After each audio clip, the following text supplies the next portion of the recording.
Rajtantra has been reduced to a 240-seat minority by the Loktantra. They are still living in the world of the Sengol.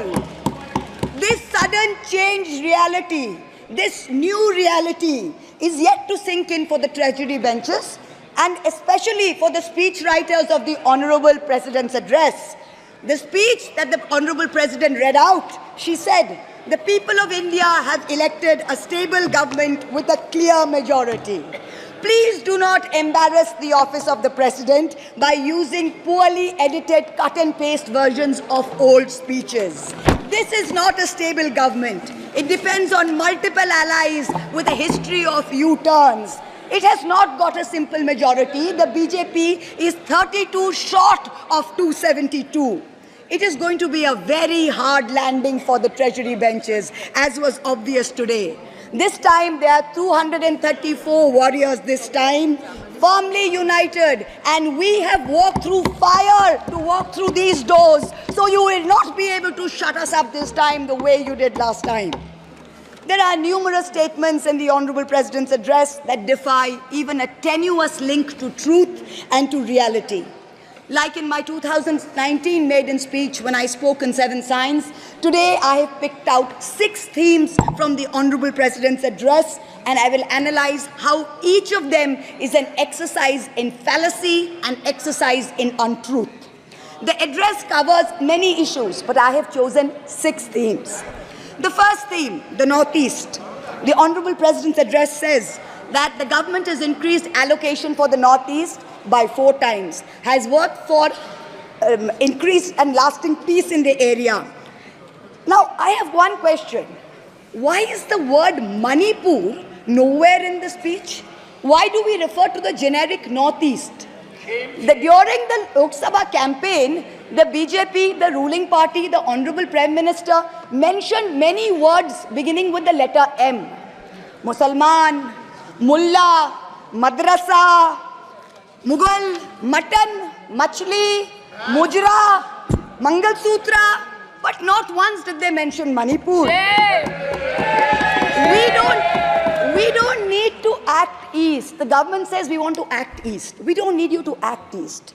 Look east, walk east, and most important, embrace east. I stand here for my brothers and sisters of Manipur, and I quote the revolutionary poet Pablo Neruda. One morning the bonfires leapt out of the earth. One morning the bonfires leapt out of the earth, devouring human beings. And from then on the fire, from then on blood. Come, see the blood on the streets. Come, see the blood in the streets. Please go to Manipur, see the blood in the streets.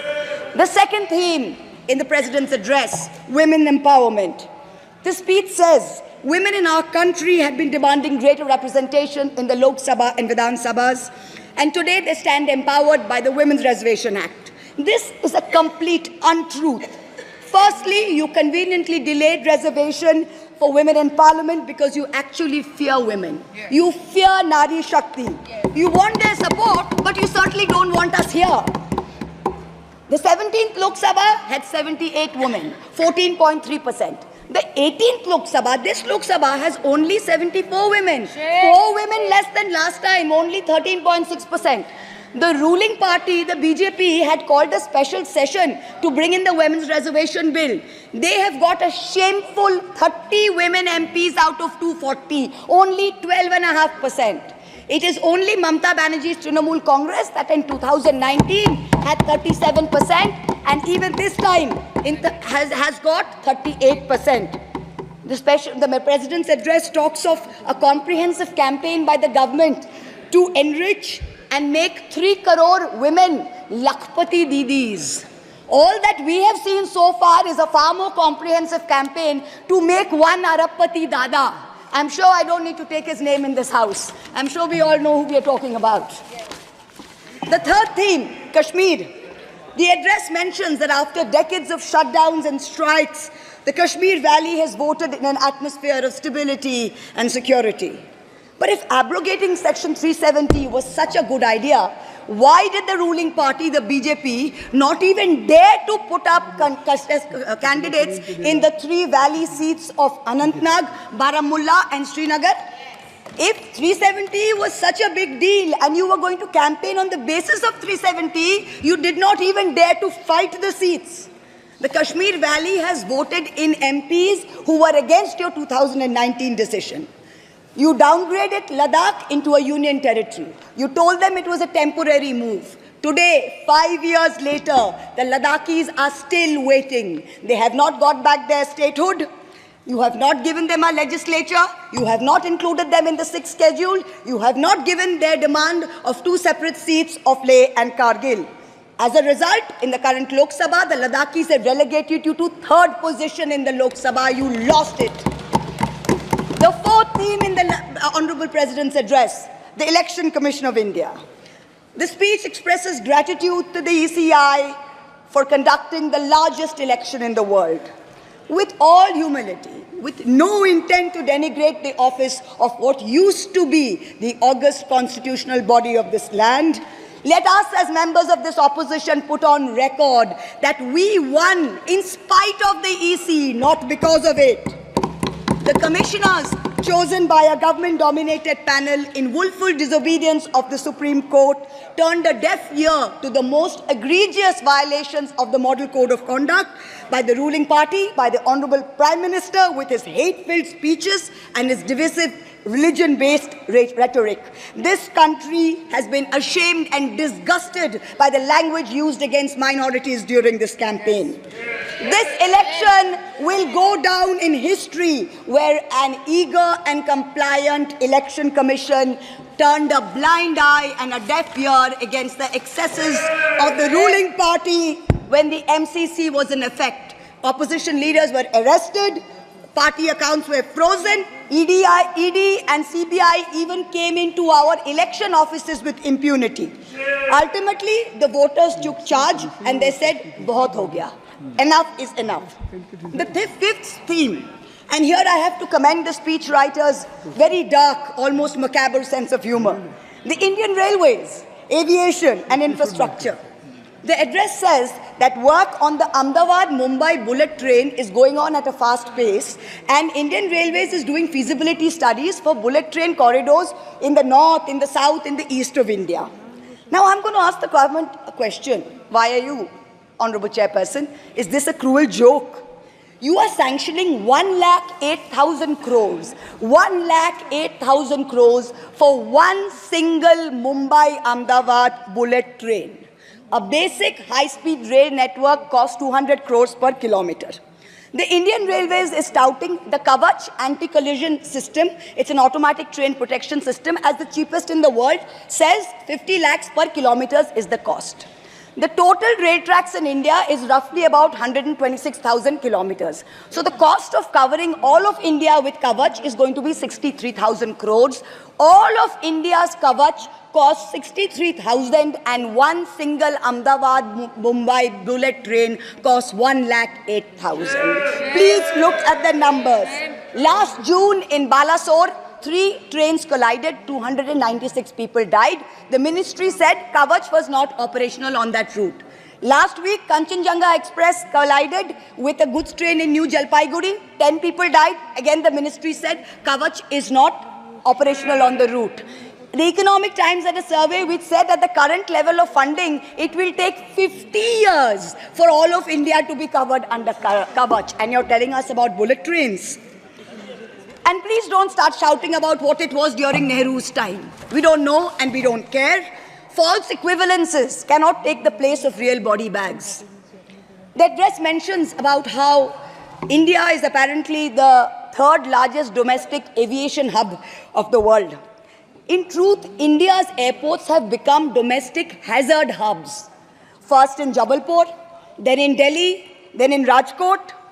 Newly constructed airports have canopies falling down, killing people. The newly constructed Rampat in Ayodhya has had 3 cave-ins in the last week. The Pragati Maidan tunnel is flooded. The Atal Setu has developed cracks. The Ram temple's roof is leaking. This is exactly what happens when infrastructure is poorly planned and rushed in order for photo opportunities by the supreme leaders. The sixth theme, competitive cooperative federalism. Honorable Chairperson, sir, the last decade saw the most brutal government-sponsored throttling of cooperative federalism that this country has ever seen. I speak for my own state of West Bengal. The centre has withheld 7,000 crores in Manrega funds.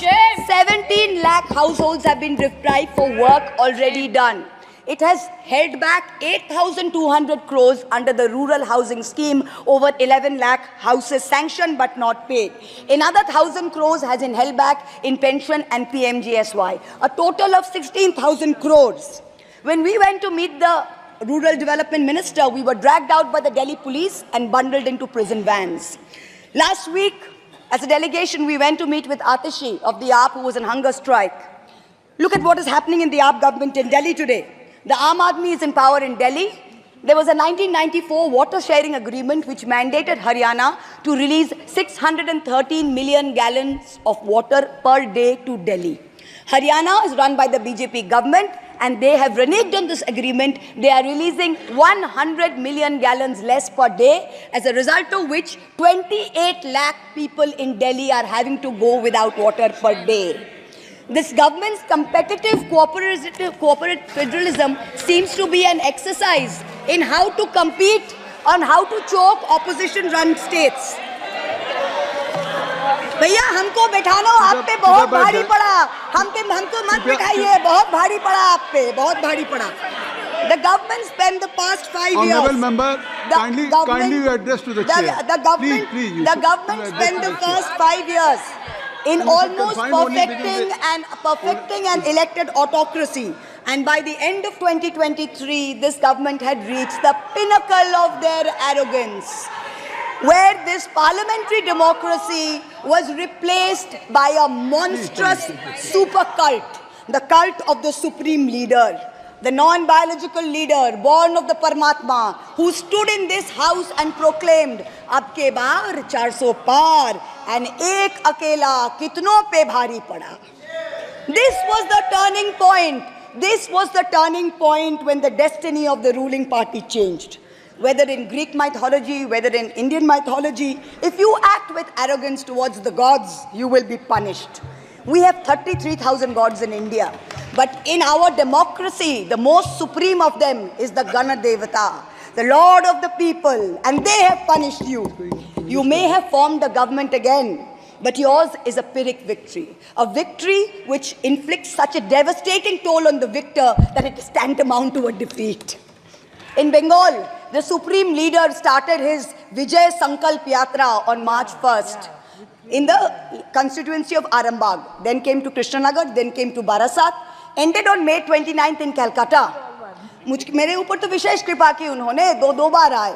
The BJP lost all these seats.